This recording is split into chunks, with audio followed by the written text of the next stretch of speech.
Bonjour et bienvenue dans l'Instant J, l'émission qui décode le secteur jeunesse. Cette 5e et dernière vidéo est consacrée aux organisations de jeunesse. Tout comme les maisons de jeunes, les centres d'information jeunesse et les centres de rencontres et d'hébergement, les organisations de jeunesse sont des associations reconnues et soutenues par la Fédération Wallonie-Bruxelles. Mais il est peut-être plus compliqué de résumer le travail des organisations de jeunesse, tant celles-ci sont nombreuses et leurs actions variées. On a donc été interroger des acteurs de terrain et des spécialistes de la question. Alors, c'est quoi une OJ ?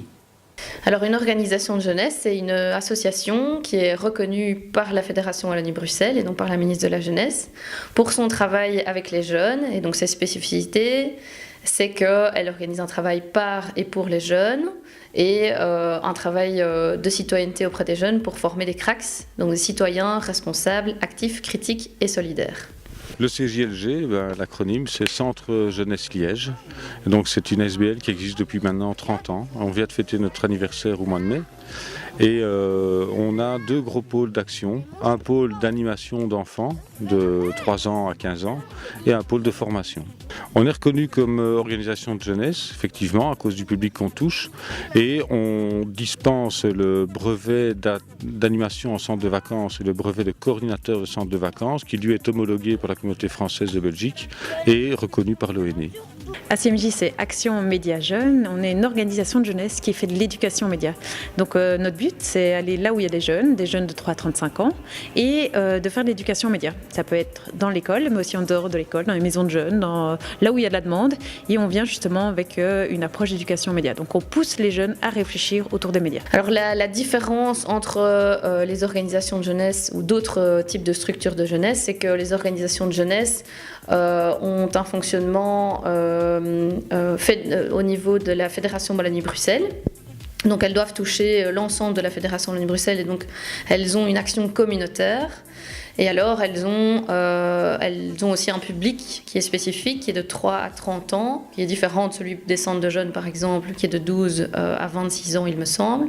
On n'a pas des locaux prévus spécialement pour les jeunes, bien qu'on accueille quand même une rédaction. Donc, on a une rédaction de jeunes, une quinzaine de jeunes de 15 à 20 ans qui travaillent pour une rédaction culturelle. Mais sinon, la plupart de nos projets se passent là où il y a les jeunes. Donc, on peut avoir des appels de la bibliothèque de Moucron, par exemple. On peut avoir un coup de fil de Bastogne ou encore à Bruxelles, une maison de jeunes qui demande justement nos services pour faire l'éducation aux médias. Mais ça peut vraiment aller dans tous les sens. Ça part en effet dans tous les sens. Chaque organisation de jeunesse est donc potentiellement active dans toute la Fédération Wallonie-Bruxelles et elle s'adresse majoritairement aux jeunes âgés de 3 à 30 ans. Mais malgré leur diversité, les OJ ont tout de même des missions et des méthodes en commun. Notre spécificité, c'est vraiment d'aller là où il y a les jeunes et les interroger sur leurs usages médiatiques et demander sur quel réseau ils vont, qu'est-ce qu'ils font, est-ce qu'ils font des photos, est-ce qu'ils regardent des films, est-ce qu'ils ont déjà observé les publicités autour d'eux, et vraiment les interroger autour du système médiatique pour voir comment ça se passe, essayer de mieux comprendre, essayer de poser les bonnes questions. Et très souvent, on termine les animations avec une création. Donc on essaie eux-mêmes de les mettre producteurs de médias. L'objectif, c'est que les jeunes s'impliquent dans l'association et donc une des spécificités, effectivement, c'est le pour et par les jeunes et l'éducation par l'action.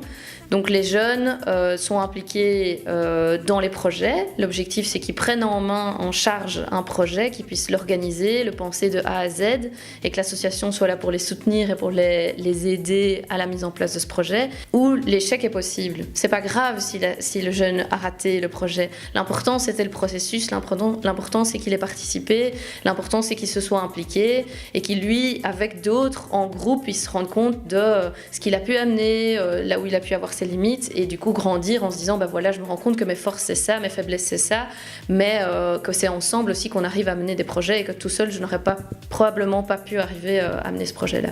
Les centres de vacances visent à vraiment permettre aux enfants de vivre autre chose que leur quotidien, de se découvrir autrement aussi, d'explorer leur potentiel de créativité, d'apprendre aussi à vivre avec les autres et surtout de prendre du bon temps. Et donc effectivement, c'est un terrain de pratique, de stage pour les jeunes qui sont engagés dans le brevet. Maintenant, on accueille des jeunes aussi d'autres centres en tant qu'étudiants pour animer les enfants. Une des caractéristiques de chez nous, c'est d'avoir un encadrement vraiment très serré. On a un animateur pour 3 à 4 enfants, donc ce qui nécessite pas mal de monde. Ici, parmi tous les collègues, ici on est 6 pour 17 enfants. On profite toujours de manière opportuniste de notre environnement. Donc ici on est en Ardennes et donc on va aller à la rivière, on va aller faire des cabanes dans la forêt, on va faire des parcours d'acrobranche.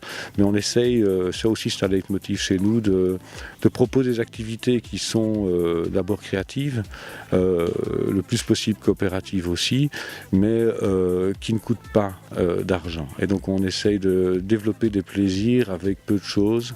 Parce on pense que pouvoir s'épanouir sans avoir besoin de dépenser des sous, c'est quand même une fameuse porte ouverte pour aujourd'hui et pour demain. Culture au Point, c'est une rédaction de jeunes, une quinzaine de jeunes de 15 à 20 ans qui réfléchissent autour des questions culturelles et donc ils choisissent une thématique et ils vont aller tourner. Donc ils prennent les caméras, ils prennent les micros et ils vont aller faire un reportage sur cette thématique. Après ils font le montage et puis ils le postent sur leur chaîne Vimeo.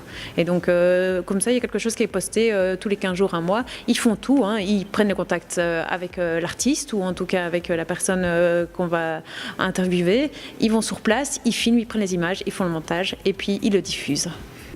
Notre SBL s'appuie sur une pédagogie, une méthodologie qui est commune à toutes les OJ, c'est celle de l'éducation permanente et donc de l'enseignement ou de la pédagogie non formelle. Et donc on n'est vraiment pas dans le monde académique, on laisse énormément de place et la priorité de la place de la construction des compétences et des savoirs aux acteurs et à nos participants en formation. Et donc c'est de la pratique et de l'expérience, du savoir d'expérience des participants et de leur confrontation qu'on construit des connaissances communes, des compétences communes et ça c'est vraiment quelque chose qui caractérise le fonctionnement de l'ensemble des OJ et de chez nous en particulier. L'idée c'est de sensibiliser les jeunes dans les écoles aux méthodes des organisations de jeunesse, donc la participation par l'action, le fait de s'impliquer dans le projet et changer un petit peu le mode, passer de l'éducation très formelle à l'éducation non formelle. Il y a une centaine d'organisations de jeunesse reconnues en Belgique francophone et chacune a sa philosophie et ses actions propres. Éducation aux médias, conscientisation écologique, droits des étudiants, sensibilisation au handicap, voyages et chantiers à l'étranger, bref, il y a sûrement une OJ qui mène des actions qui vous correspondent. Alors je vous invite à découvrir celle-ci sur le site organisationdejeunesse.be.